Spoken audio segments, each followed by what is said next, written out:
एक लड़की अगर थोड़ी सी सुंदर है, जो भी है, और वो दलित है, तो सारे लोग ये बोलेंगे कि तू तो दलित लगी नहीं रही, तू तो चाटक लगी नहीं रही। क्यों नहीं लग रहे भाई? अब सब कुछ लुट गया है, सब कुछ हाथों से चला गया है। अब वो जो करना चाहेंगे करेंगे, आप कुछ नहीं कर सकते। दोस्तों बहुत बहुत स्वागत करता हूं आप सभी का। देश की राजधानी दिल्ली में कॉकरोचों का आंदोलन लगातार चल रहा है। आज दिल्ली के जंतर मंतर पर कॉकरोचों के आंदोलन का 7वां दिन है। खबर ये आ रही है कि कॉकरोचों और सरकार के बीच आज पहले दौर की बातचीत हुई, लेकिन ये जो बातचीत हुई है बेनतीजा रही। फेल हो चुकी है पहली बातचीत, क्योंकि जो कॉकरोच जनता पार्टी के सपोर्टर हैं, समर्थक हैं, उनकी एक ही डिमांड है कि धर्मेंद्र प्रधान का इस्तीफा हो, तभी ये आंदोलन प्रदर्शन खत्म होगा। लेकिन सरकार ने फिलहाल ये बातें मानने से इनकार कर दिया है। सरकार एकदम डिनायल मूड में पहुंच चुकी है। ऐसा लग रहा है कि सरकार को कॉकरोचों के आंदोलन से कोई भी फर्क नहीं पड़ रहा है, क्योंकि आज धर्मेंद्र प्रधान को बधाई दी जा रही है।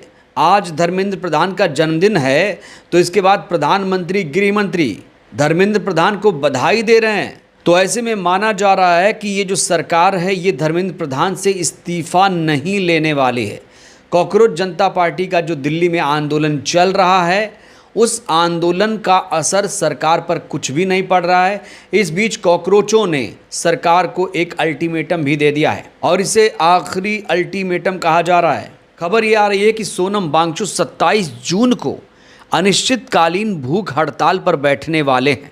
उन्होंने साफ तौर से सरकार को चेता दिया है कि अगर धर्मेंद्र प्रधान का इस्तीफा नहीं हो जाता है आज कल में, तो फिर मजबूरन सोनम वांगचुक को अनिश्चितकालीन भूख हड़ताल पर बैठना पड़ेगा। दोस्तों वैसे तो दिल्ली के जंतर मंतर से बहुत सारी तस्वीरें, बहुत सारे बयान निकल कर सामने आ रहे हैं, लेकिन आज जंतर मंतर से ये लड़की बहुत ज़्यादा वायरल है। इस लड़की ने आज भारतीय जनता पार्टी की पोल खोल कर रख दी है।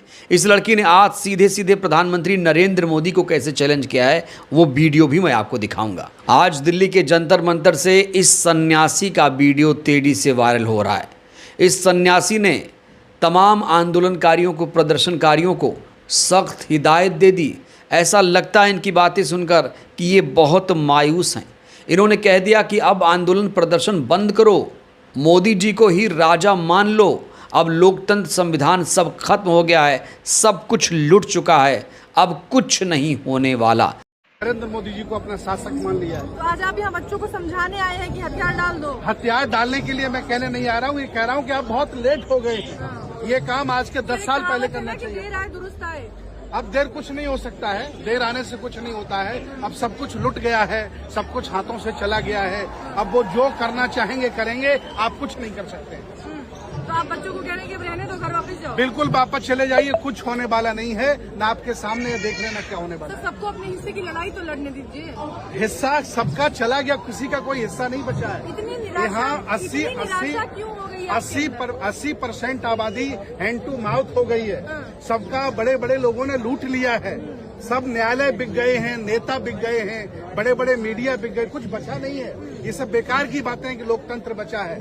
मोदी जी को आप राजा मान लीजिए, तो इसी में आपकी भलाई है। आप इतने निराश क्यों? मैं निराश नहीं हूँ, मैं देश को आगे भविष्य देख रहा हूँ। मैं युद्ध क्षेत्र में लड़ने वाला एक सन्यासी हूँ। मैं निराश नहीं हूँ। मैं कह रहा हूँ बारी बारी से मारे जाओगे, क्योंकि वो लोग जो तानाशाह लोग हैं, जिनके हाथ में ये भारत चला गया है, वो यहाँ झुकने वाले नहीं है और रुकने वाले नहीं है। दोस्तों इस सन्यासी की बात से आप लोग कितने सहमत हैं? क्या ये सच कह रहे हैं? इस बीच जंतर मंतर से एक और वीडियो तेजी से वायरल हो रहा है। दोस्तों ये लड़की इस समय बहुत ज़्यादा वायरल हो रही है। इनका नाम नेहा भारती बताया जा रहा है, जो खुद को अम्बेडकरवादी कहती हैं। नेहा भारती ने जंतर मंतर पहुंचकर कॉकरोच आंदोलन का समर्थन किया, लेकिन यहाँ नेहा भारती ने पहुंचकर जो कुछ भी कहा, उसने जातिवादियों की नींद हराम करके रख दी है। तो हमें नहीं बचाना भाई, काय का हिंदुत्व, कौन सा हिंदुत्व? और ये जो बोल रहे हैं ना कि लाल हिट वाले लोग हैं, वो मैं देख रही हूँ वहाँ पर। जब मैं अभी आई थी, वो 5-6 लोग खड़े हैं, और वो ही गंदे लोग जो अपने मुंह से पता नहीं गोबर उगलते हैं। मतलब बहुत ही गंदे लोग जो सिर्फ दिन रात मुसलमानों को गाली बकते हैं, कास्ट के ऊपर बात करते हैं, धर्म के ऊपर बात करते हैं। हमारे देश के युवाओं के ऊपर तो बात करी नहीं उन्होंने। हिंदुत्व को बचाने वाले लोग हैं वो लोग। हाँ, हिंदुत्व को हमें नहीं बचाना भाई, काय का हिंदुत्व, कौन सा? एक लड़की अगर थोड़ी सी सुंदर है, जो भी है, और वो दलित है, तो सारे लोग ये बोलेंगे कि तू तो दलित लगी नहीं रही, तू तो चाटक लगी नहीं रही। क्यों नहीं लग रहे भाई? दलित खूबसूरत नहीं होते, दलित सुंदर नहीं दलित अच्छा पढ़ते नहीं है, सब कुछ अच्छा है। और दलित आज इन लोगों से बहुत ज्यादा आगे है जो ब्राह्मणवाद को फैला रहे हैं। इनके घरों में आप घुस नहीं सकते, आप इनके घरों में जा नहीं सकते। हमें गलत बता रहे हैं, हम इनसे बहुत ज्यादा पढ़े लिखे हैं। हम अपने आप को प्राउडली कहते हैं कि हम बाबा साहेब की शिक्षाओं पे चलने वाले लोग हैं, उनकी शिक्षाओं पे आगे बढ़े हैं। तो ये ब्राह्मणवाद और ब्राह्मणों को अलग कर दीजिए कृपया करके, हम ब्राह्मणवाद के खिलाफ है। तो नेहा भारती के इस बयान से क्या आप लोग सहमत हैं कि कोई लड़की अगर सुंदर है तो क्या वो दलित नहीं मानी जाएगी? नेहा भारती को ये बहुत बुरा लगता है जब कोई ये बोलता है कि ये लड़की सुंदर है तो दलित नहीं होगी। तो आज इस अहम मुद्दे पर नेहा भारती ने जो कुछ भी बोला, जातिवादियों के वो निशाने पर आ गई। नेहा भारती यही नहीं रुकी, उन्होंने अंधभक्तों को भी चेताया कि आज जो तुम लोग अंधभक्ति में चूर हो, इतनी अंधभक्ति अच्छी बात नहीं है। ये बीजेपी वाले किसी के भी सगे नहीं। मोदी के बाप का देश नहीं है, ये हमारा देश है।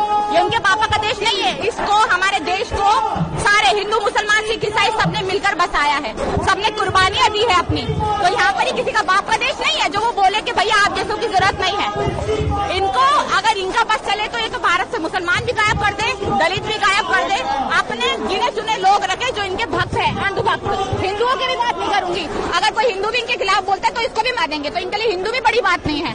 बस अगर आप बीजेपी के साथ नहीं हो, अभी देखा ना आपने टीएमसी में क्या किया, खरीद लिया लोगों को। जो इतनी बड़ी बड़ी बातें कर रहे थे लोग, उनको खरीद लिया है इन्होंने। और देखिए उनकी भी क्या गलती, उनको खरीदने के लिए बोलते हैं। अगर आप नहीं बिकोगे पैसों में तो छापा पड़वा देंगे, जेल में जाओ। तो इस तरीके से लोगों को खरीदते हैं। पर हम इसलिए यहाँ पर फिर भी 40 करोड़ लोगों को सुरक्षा। नेहा भारती ने सिर्फ जातिवादी अंधभक्तों की रिलाई नहीं की, बल्कि उन्होंने भारतीय जनता पार्टी सरकार पर भी जबरदस्त तरीके से हमला बोला।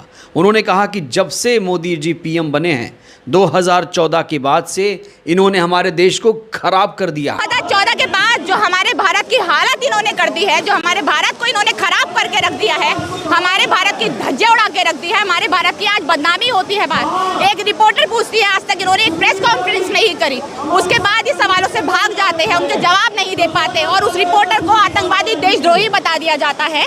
और हम यहाँ पर बात कर रहे हैं कि मोदी ने देश संभाला हुआ 140 करोड़, हमारे 17 बच्चे, 18 बच्चे जो ये नीट का पेपर लीक होने से सुसाइड कर लिए, इन्हीं को बचा लेते मोदी जी। इनको क्यों नहीं बचा पाए? और अगर इनको बचा नहीं पाए तो जो मुंह में अपने दही जमा रखी, एटलीस्ट उसी के लिए कुछ बोल लेते। बाहर घूमने से आपको फुर्सत नहीं है, बाहर की चीजों से आपको घूमने से, अपने ट्रम्प के साथ हाथ मिलाने से, उनके गले पड़ने से आपको फुर्सत नहीं है। और आप बात कर रहे हैं कि 140 करोड़ जनता को आप बचाएंगे। हमें ऐसे कायर, ऐसे डरपोक प्रधानमंत्री की कोई जरूरत नहीं है और हम चाहते भी नहीं ऐसा प्रधानमंत्री हमारे देश में हो। थर-थर कांप रहा है पाकिस्तान, आप नहीं देख रहे हैं? अरे हाँ, लाल आंखें दिखा रहे हैं ना वो। हेलीकॉप्टर से क्वेश्चन पेपर पहुंचाया जा रहा है। देखिए पहुंचाया जैसे भी जाए, मुझे तो अभी भी उम्मीद नहीं है कि ढंग से पेपर करा पाएंगे, अभी भी कोई उम्मीद नहीं है। बट अब फिर भी हम चाहेंगे कि आगे आने वाले बच्चे, आने वाले टाइम में कोई और, एक और बच्चा भी सुसाइड ना करे, तो ये नीट का पेपर अच्छे से हो। दोस्तों आजकल राजनीति में पप्पू शब्द का बड़ा इस्तेमाल हो रहा है और जब पप्पू शब्द आता है तो राहुल गांधी का चेहरा नजर आता है। लेकिन आज नेहा भारती ने यह मानने से इनकार कर दिया कि राहुल गांधी पप्पू हैं। उन्होंने कहा कि देश में सबसे बड़ा पप्पू अगर कोई है तो मोदी जी। एक भी पढ़ा लिखा नहीं है जो एफिडेविट को हाफाडाफिट कहता है। हमारे मोदी जी को ट्रांसलेशन के बिना बात करनी नहीं आती किसी से। एक जगह राहुल गांधी को पप्पू कहते हैं, एक जगह मोदी जी, जो एक्चुअल में सबसे बड़े पप्पू है। मोदी जी स्माइल तो करते हैं, देखते नहीं है जहाँ जाते हैं स्माइल करते हैं। उनको बस की करना आता है और हमारे देश की बदनामी। और देखिए हम भले ही, हम जैसे लोग इन चीजों को देखकर हंस सकते हैं, बट ये हंसी की बात नहीं है, ये देश की बदनामी हो रही है। हमारे देश को वो जाकर रिप्रेजेंट कर रहे हैं वहाँ पे, और हम यहाँ पर देखकर अगर उनको हंस रहे हैं, वो गले पड़ जा रहे हैं। कभी भी ट्रम्प का हाथ पकड़ ले रहे हैं, उस ट्रम्प का जिसने हमारे 3 भारतीय मार दिए, जिसकी वजह से 3 भारतीय मर गए। और आपको एक बात बताऊं, जो लगातार एक शर्मा जी का बेटा लगातार वो जो डाल रहा था ना कि भैया सारे मुसलमानों को बर्बाद कर दो, खत्म कर दो, फिलिस्तीन में तो ये होना चाहिए, उनका खुद का बेटा इन 3 बच्चों में से एक है। जब उसके बाप से, ये देखिए दिमागी स्तर पे कितने बीमार है ये अंधभक्त, वो ये बोल रहा है कि मोदी जी ने जो किया होगा ठीक ही किया होगा। मतलब आज भी वो सपोर्ट ही कर रहा है मोदी जी का, जबकि खुद का बच्चा और सिंगल चाइल्ड, एक लौता बेटा उनका मर गया, उसके बावजूद भी ये बात बोली जा रही है। तो बहुत बुरा लगता है ये देखकर। अंधभक्ति इतनी ज्यादा इस स्तर पे बढ़ चुकी है, लोगों को समझ नहीं आ रहा, हमारे घर से भी बेटा मर रहा जा रहा है तो उसका भी कोई लेना देना नहीं। तो बुरा लगता है देखकर, पर फिर भी प्रोटेस्ट जारी है और हम करते रहेंगे। नेहा भारती ने आज जातिवादी मीडिया को भी सबक सिखाया। नेहा भारती ने जातिवादी मीडिया की ऐसी रेल बनाई जिसके बाद वो सोशल मीडिया पर ट्रोल होने लगी। उन्हें नीलचट्टी भिमटी कहकर बुलाया जाने लगा। पानी नहीं मिला, तुम्हें पानी नहीं मिला, मैं पानी पिला दूं, मैं पानी पिला दूं। भाई वो छोड़, हमें पानी मिला नहीं मिला, पहले जाके तुम मूत पी। समझी। और एक बात बता दूं मैं तुम लोगों को, तुम्हें पता होगा मैं कि तुम्हारी बात कर रही हूं, ठीक है। तुम लोगों को एक बात बता दूं, हम लोग हराम की खाने वाले नहीं है। बाबा साहब अम्बेडकर ने जो हमें अधिकार दिए ना, हमें मालूम है उनका इस्तेमाल कैसा करना है। हम पढ़ते लिखते आगे बढ़ते हैं और अपना जो पानी होता है वो खुद की कमाते हैं। हम नकली पर्ची दिखा दिखा के डायरेक्ट ऊपर वाले से बात करके ना हराम की नहीं खाते। हम वो वाले नहीं है। भिखारी हो तुम, भिखारी हो तुम, लोगों को चंदा लूट लूट कर अपने आप को सो कॉल्ड ये वाली जात बताते हो। हम वो वाले नहीं है, समझे। खुद की कमाते हैं, खुद की खाते हैं, खुद का पानी पीते हैं। अपने आप को देखो और शर्म करो। तो आज नेहा भारती ने अपनी पूरी भड़ास निकाल दी। नेहा भारती ने बता दिया कि जो ये सरकार चल रही है ये ना तो युवाओं के हित में है, ना तो महिलाओं के हित में है, ना ही बुजुर्गों के हित में है, ना ही देश हित में है। ये सरकार सिर्फ पूंजीपतियों के लिए काम कर रही है। ये सरकार किसी की भी सगी नहीं है। ये सरकार जब से आई है लोग कागज़ के लिए ही लाइन में लगे हुए हैं। इस बीच कॉकरोच जनता पार्टी ने प्रधानमंत्री नरेंद्र मोदी से भी इस्तीफा मांग लिया। ये देखिए दोस्तों, अभी अभी ये ट्वीट सामने आया है, लिखा है नरेंद्र मोदी इस्तीफा दो। 3 बार ये बातें लिखी हैं। बेरोजगारी के मसले पर यहाँ पर इस्तीफा मांगा जा रहा है क्योंकि बीजेपी ने 2 करोड़ रोजगार हर साल देने का वादा किया था, लेकिन आज तक इनके वादे पूरे नहीं हुए। तो कुल मिलाकर दिल्ली के जंतर मंतर पर आंदोलन जारी है। कॉकरोच जनता पार्टी अभी भी पॉजिटिव लग रही है और अगर 1-2 दिन में इस्तीफा नहीं होता है धर्मेंद्र प्रधान का, तो फिर सोनम वांगचुक भी अनिश्चितकालीन हड़ताल पर बैठ जाएंगे। बहरहाल दोस्तों, इस वीडियो में इतना ही। कॉकरोच जनता पार्टी के आंदोलन से आपको कितनी उम्मीदें हैं? क्या लगता है सरकार इनकी मांगे मान लेगी? नेहा भारती के बयान से आप लोग कितने सहमत हैं? राय दीजिएगा। बहुत बहुत धन्यवाद।